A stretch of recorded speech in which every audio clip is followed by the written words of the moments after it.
Tahukah Anda, untuk menghitung jumlah kebutuhan pemanen ada 3 cara.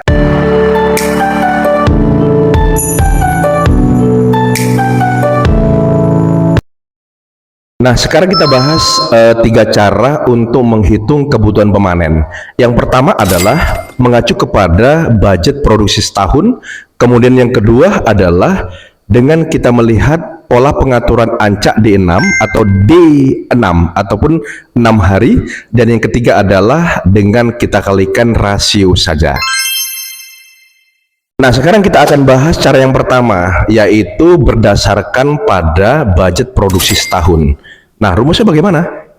Untuk kebutuhan pemanen, rumus yang pertama adalah BPS ataupun budget produksi setahun, kemudian dikurangi dengan persen brondol, dibagi dengan output pemanen untuk kilogram, dan dikali dengan HKE setahun ataupun HKES ya.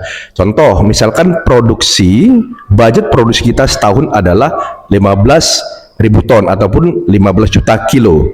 Udah, kemudian itu dikurangi dengan 10%-nya.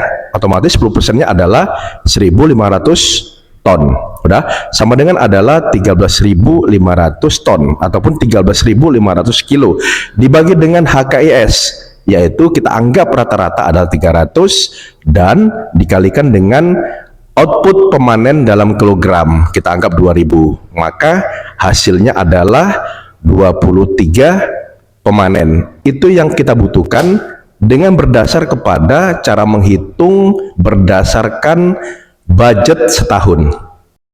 Kemudian cara yang kedua, yaitu dengan kita menghitung mengacu kepada sistem panen D6. Panen D6 ini artinya adalah panen selama 6 hari dalam seminggu, dari hari Senin sampai dengan Sabtu, D1, D2, D3, dan sampai dengan hari ke-6-nya. Maka rumusnya adalah LDI ataupun luas divisi dibagi dengan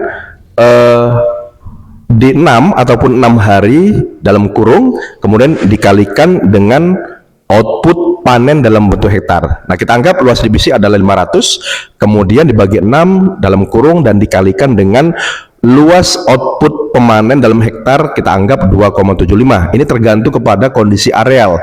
Apakah arealnya bukit, berteras atau tidak berteras, ataupun gambut, datar, sesuaikan saja ya.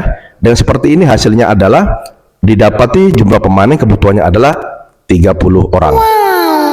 Kemudian cara yang ketiga adalah dengan kita kalikan rasio kebutuhan pemanen. Misalkan divisi Anda 500 hektar, maka dikalikan dengan 0,04 jika areal Anda itu adalah mineral datar, ataupun dikalikan 0,5 atau 0,06 jika kondisi areal Anda lebih sulit. Contohnya areal berbukit ya.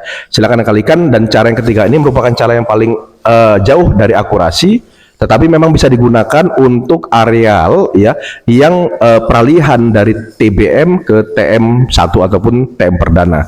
Demikian video dan sandikan untuk Anda, dan silakan Anda berikan di kolom komentar. Terima kasih. Salam Planters Indonesia.